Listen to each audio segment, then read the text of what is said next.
Hello and Jai Swaminarayan to all. Today for standard 10th science and physics portion we are going to start a new chapter which is chapter 11. The title of chapter 11 is The Human Eye and the Colorful World. The topics that we are going to cover are, first one is the human eye, which has a subtopic power of accommodation, and the second topic is defects of vision and their correction. So let us start with our first topic, which is the human eye. The human eye is one of the most valuable and sensitive sense organ. It enables us to see the wonderful world and also the color that are around us.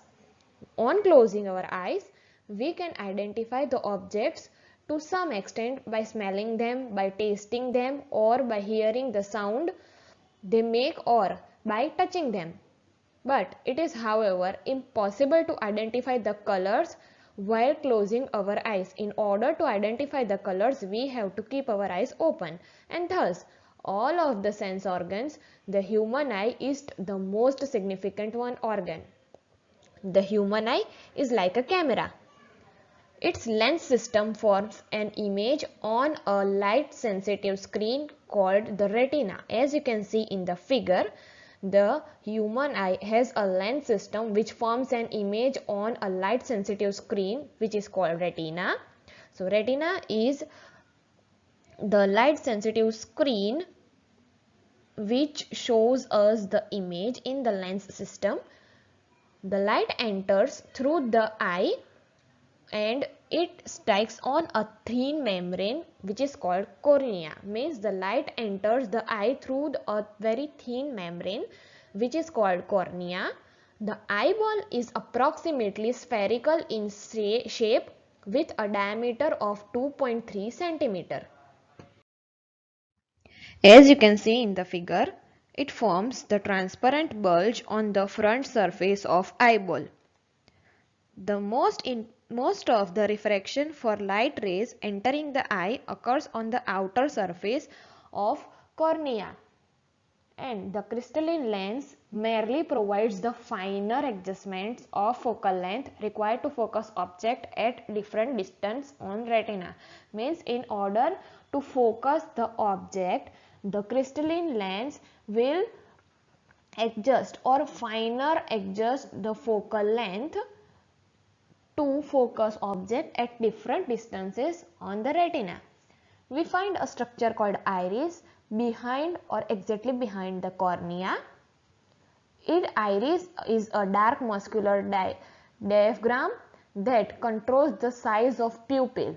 The pupil regulates and controls the amount of light entering the eye. Means the pupil will control the light amount that is entering into our eye, and the iris is the dark muscular diaphragm that controls the size of our pupil. The eye lens forms an inverted real image of object on retina.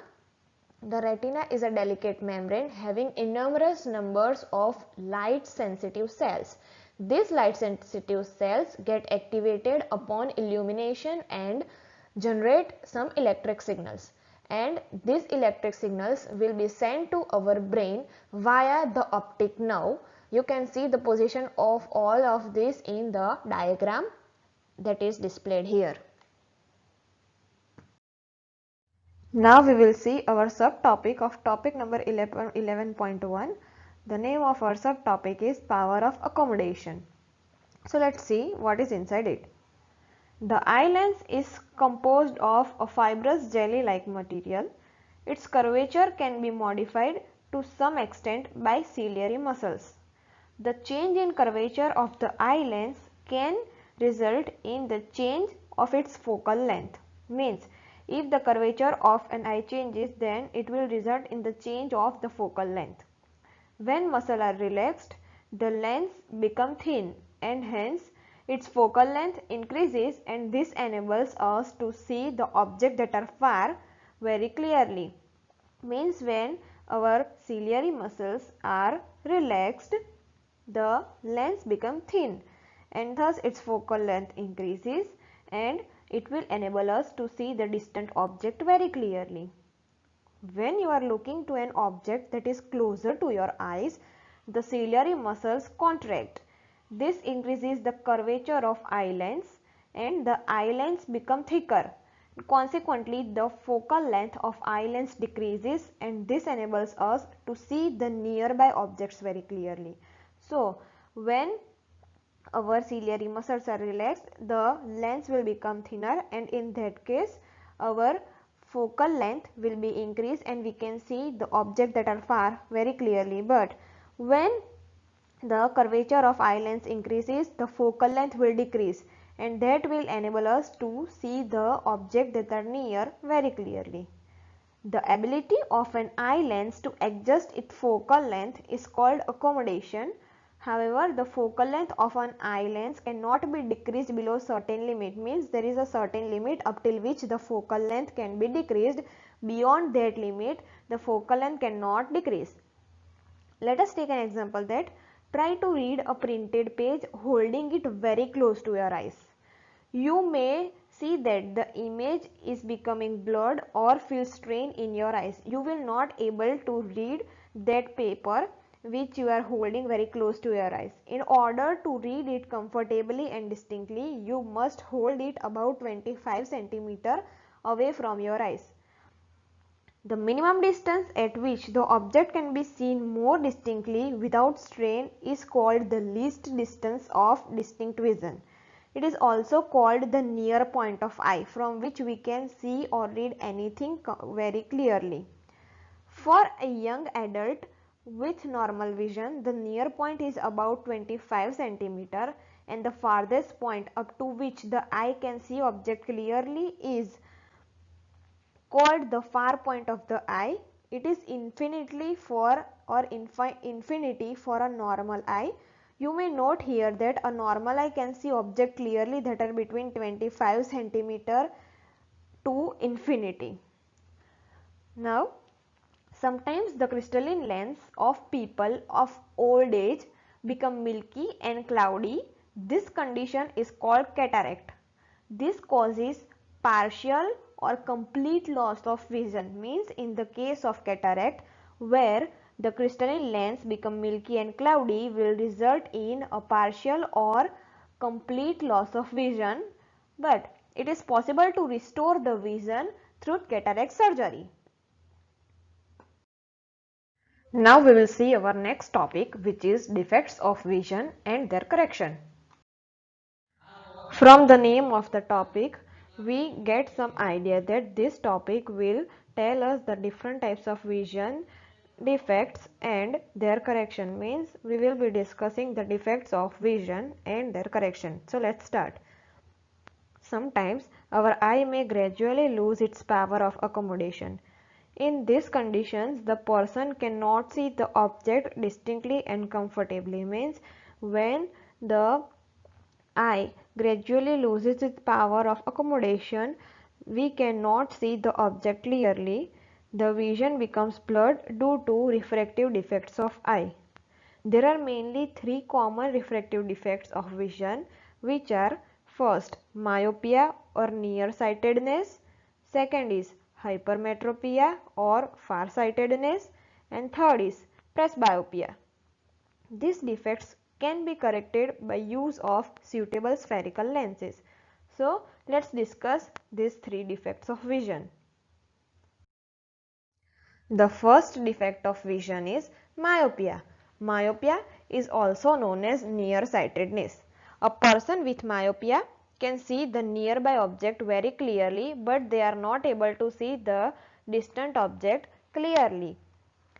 A person with this defect has the far point that is nearer than infinity. Such a person may see clearly up to distance of a few meters. You can see the figure A, which is the far point of a myopic eye, which is nearer than infinity but not infinity. In a myopic eye, the image of distant object is formed in front of retina, as you can see in figure B of myopic eye. The image of an object is formed in front of the retina, not on the retina. This defect may arise due to two conditions. First is excessive curvature of eye lens and second is elongation of the eyeball. But this defect can be corrected by using a concave lens of suitable power, which is illustrated in figure C, that how to correct myopia. We have to use a concave lens of suitable power. A concave lens of suitable power will bring the image back on the retina and thus the defect is corrected. The second defect of vision that we are going to discuss is hypermetropia. Hypermetropia is also known as farsightedness. A person with hypermetropia can see distant objects very clearly, but they cannot see nearby objects clearly. The near point for the person is farther away from normal point, which is 25 cm. Means in hypermetropia the person will be able to see distant object very clearly, but they will not be able to see the nearby objects clearly, and the normal near point, which is 25 cm, the near point for this person having hypermetropia will be away from this near point. Such a person has to keep the reading material much beyond 25 cm from the eye for comfortable reading. This is because the light rays from a close by object are focused at the point which is behind the retina. As you can see in figure B of hypermetropic eye, the image will be displayed behind retina, means the light rays of the close by object will be focused behind the retina, and due to this the person have hypermetropia. This defect arises due to two reasons. First is the focal length of eye lens is too long and the eyeball has become too small. But this defect can also be corrected by using a convex lens of appropriate power. Means if we use the convex lens of an appropriate power, then we can correct hypermetropia, as shown in figure C, which is correction for hypermetropic eye. We have used concave lens to correct the hypermetropia. Eyeglasses with converging lenses provide additional focusing power required for forming the image on the retina. So the basic point is, in order to see the image clearly for near or far, the image should be displayed on our retina, and in case of hypermetropia we use convex lenses so that the image will be formed on retina and hypermetropia will be corrected. The third defect of vision is presbyopia. The power of accommodation of eye usually decreases with aging. For most of the people, the near point gradually recedes away and they find difficult to see nearby objects comfortably and distinctly. Means with age, most of the people recedes their near point, means their near point gradually recedes and they find it difficult to see nearby object clearly without corrective eyeglasses. This defect is called presbyopia. This problem arises due to gradual weakening of ciliary muscles and diminishing the flexibility of eye lens. Means this problem will occur when the ciliary muscles will weaken and the flexibility of eye lens will be diminished. Sometimes a person may suffer from both myopia as well as hypermetropia, and in such cases the people often require bifocal lenses to correct this problem. A common type of bifocal lens consists of two lenses, concave lens and convex lens. The upper portion of it consists of concave lens, which facilitates the distant vision, and the lower part is convex lens, and that will facilitate the near vision. So the bifocal lens has two lenses, concave and convex. Concave on upper portion and convex on lower portion. Also nowadays it is possible to correct the refractive defects with using contact lenses or through surgical interventions. So these were the defects of vision and their correction way. So we covered two topics. First one was the human eye and second one was defects of vision and their correction. So that is it for today. Further topic we will discuss afterwards. That is it for today. Thank you.